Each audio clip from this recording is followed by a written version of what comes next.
بسم اللہ الرحمن الرحیم۔ السلام علیکم۔ آج ہم بات کریں گے دو اہم ایشوز کے حوالے سے۔ پشاور ہائی کورٹ نے الیکشن کمیشن کو پاکستان تحریک انصاف کے خلاف کارروائی سے روکا ہے، اس کی تفصیل میں آپ کے ساتھ شیئر کروں گا۔ ساتھ ہم بات کریں گے پاکستان تحریک انصاف کو جو ایک بڑا ریلیف ملا ہے۔ پاکستان تحریک انصاف کے رہنما اسد کیسر کے کیس پر سماعت ہوئی اور عدالت کی جانب سے جو تگڑا فیصلہ جاری کیا گیا، اس کی تفصیل بھی میں آپ کے ساتھ شیئر کروں گا۔ سب سے پہلے میں آپ کو بتاؤں گا پاکستان تحریک انصاف کا جو انٹرا پارٹی انتخابات اور پاکستان تحریک انصاف نے جو اپنے نیا جو انٹرا پارٹی انتخابات تھے اس سے متعلق دستاویزات جمع کروائی تھیں اور کہا گیا تھا کہ ہمیں ہر صورت آپ جاری کریں، ہمارا جو سرٹیفکیٹ ہے اور سرٹیفکیٹ جاری نہیں کیا جا رہا تھا، اس پر دوبارہ سے 40 سوال پوچھ لیا۔ پہلے ایک دفعہ فیصلہ محفوظ ہوا، پھر دوبارہ الیکشن کمیشن نے 40 سوال پوچھ لیا، جس پر پھر بیرسٹر علی ظفر صاحب نے آج پوری تسلی کروائی ہے الیکشن کمیشن کی۔ علی ظفر صاحب نے دلائل دیتے ہوئے کہا کہ سوال نامے میں 40 سوال ہیں، 40 سوال 3 کیٹیگریز میں آئے ہیں۔ میں الیکشن کمیشن کے خلاف نہیں ہوں اور نہ ہی الیکشن لڑنا چاہتا ہوں، مگر 40 سوالات سامنے آنے پر مجھے مایوسی ہوئی ہے۔ مجھے گزشتہ روز تک ان 40 سوالات کا نہیں معلوم تھا، میں بحث کر گیا، عدالت نے فیصلہ محفوظ کر لیا، پھر مجھے 40 سوال نامہ آ گیا جی کہ آپ ان 40 سوالوں کے جواب دیں۔ چیف الیکشن کمشنر نے کہا کہ کمیشن نے فیصلہ کرنے سے قبل مناسب سمجھا کہ ان 40 سوالات کا جواب لیا جائے۔ کیس کو منطقی انجام تک پہنچانے کے لیے ان سوالات کو سماعت میں مقرر کیا گیا۔ ہم چاہتے ہیں کہ یہ کیس جلدی ختم ہو۔ علی ظفر نے کا کہنا تھا مجھے خوشی ہے کہ آپ ہماری فکر کر رہے ہیں۔ ہم سے پوچھا گیا کہ فارم 65 پر چیئرمین نے کیوں دستخط کیے۔ قانون کہتا ہے کہ پارٹی سربراہ کو فارم 65 پر دستخط کرنا ہوگا۔ مسلم لیگ نون کے شہباز شریف اور ANP کے اسفندیار ولی خان نے بھی دستخط کیے ہیں۔ ان کا کہنا تھا ہمارے ساتھ امتیازی سلوک کیوں ہو رہا ہے، بتا دیں مجاز شخص نے دستخط کرنے یا پارٹی کے سربراہ نے، یہ ایسا معاملہ نہیں ہے کہ آپ انتخابی نشان اس کے اوپر روک کے بیٹھ جائیں۔ بیرسٹر علی ظفر صاحب نے کہا کہ الیکشن کمیشن نے ہمیں دوبارہ الیکشن کرانے کا حکم دیا، ہم الیکشن کروا چکے ہیں۔ سوال نامے میں سوال نمبر 1 کی کوئی مطابقت نہیں ہے۔ انہوں نے کہا دوسرے سوال میں الیکشن سے متعلق قبل شیڈول اور ووٹر لسٹیں مشتہر نہ کرنے کا سوال پوچھا گیا۔ ہم نے کسی کو انٹرا پارٹی الیکشن لڑنے سے نہیں روکا۔ الیکشن کمیشن کیس میں براہ راست متاثرہ فریق نہیں ہے۔ علی ظفر کا کہنا تھا تیسرے سوال میں پوچھا گیا کہ نیشنل کونسل کیوں نہ بنائی اور وفاقی الیکشن کمشنر کیوں مقرر نہ کیا۔ یہ ایسا ہی سوال ہے کہ پہلے مرغی آئی یا انڈا آیا، جب تک الیکشن نہ ہو جائے نیشنل کونسل کا کیا ممکن نہیں ہے۔ اعتراض کیا گیا کہ الیکشن شیڈول میں چیئرمین کے نام کا ذکر نہیں ہے۔ کمیشن کے ممبر جسٹس اکرام اللہ خان نے کہا کہ قانون کے مطابق الیکشن 2 حصوں میں ہونے ہیں، قانون کے مطابق چیئرمین کے انتخاب کا الگ سے شیڈول نہیں دیا گیا۔ اس پر علی ظفر نے جواب دیا کہ ووٹنگ ہی نہیں ہوئی تو 2 حصوں میں انتخاب کا سوال ہی نہیں پیدا ہوتا۔ آئندہ انتخابات 2 حصوں میں ہوں گے۔ قانون کے مطابق کچھ عہدوں کی مدت 3 سال اور کچھ کی 5 سال ہے۔ اس سوال پر الیکشن کا لدم ہونا چاہیے کہ PTI نے انٹرا پارٹی انتخابات 2 حصوں میں کیوں نہیں کروائے، کیا اسی بنیاد پہ آپ ہمارے انتخاب قلعدم قرار دے دیں گے؟ علی ظفر صاحب نے صحیح دھویا۔ انہوں نے کہا کہ یہ PTI کے ساتھ امتیازی سلوک ہے، پارٹی سربراہ کے انتخاب کا سوال تمام سیاسی جماعتوں سے ہونا چاہیے۔ چیف الیکشن کمشنر نے جواب دیا ہم نے باقی سیاسی جماعتوں سے پوچھا ہے، ابھی تفصیل بتانے کا وقت نہیں ہے۔ وکیل PTI نے استفسار کیا تمام سیاسی جماعتوں سے کیوں نہیں پوچھا گیا کہ ان کے عہدیدار کیسے بلا مقابلہ منتخب ہوئے؟ کمیشن کے ممبر نے بتایا کہ سیاسی جماعتوں سے یہ پوچھا گیا ہے۔ بیرسٹر علی ظفر صاحب نے کہا اگر باقی سیاسی جماعتوں سے بلا مقابلہ انتخاب کا پوچھا ہے تو انہیں سرٹیفکیٹ کیوں جاری کیا گیا ہے، ہمارا کیوں سرٹیفکیٹ آپ روک کے بیٹھے ہیں؟ جسٹس اکرام اللہ خان کا کہنا تھا جنہیں سرٹیفکیٹ جاری کیا گیا انہوں نے الیکشن کمیشن کو مطمئن کیا ہوگا۔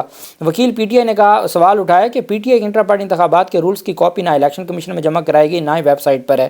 قانون میں پابندی نہیں کہ پارٹی کے رولز کی کاپی الیکشن کمیشن میں جمع کرائی جائے۔ انہوں نے کہا کہ قانون کے مطابق پارٹی آئین کی کاپی جمع کروانی ہوتی ہے، ہم نے رولز کی کاپی پرنٹ کرائی اور ویب سائٹ پر بھی ڈالی۔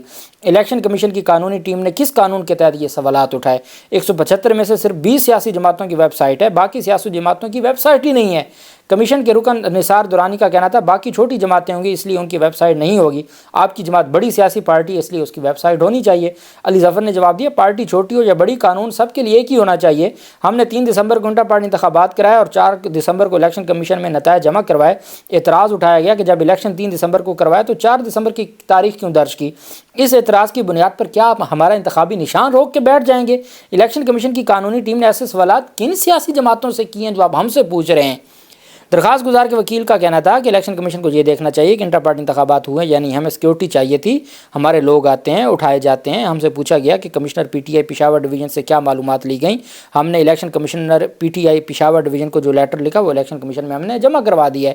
انہوں نے کہا ہم چاہتے ہیں انٹرا پارٹی انتخابات پر الیکشن کمیشن کے احکامات کی تعمیل ہو، ہم نے کوشش کی PTI کی انٹرا پارٹی انتخابات قانون کے مطابق شفاف ہوں، ممبران کی ووٹر لسٹ مہیا نہ کیے جانے کا سوال اٹھایا گیا۔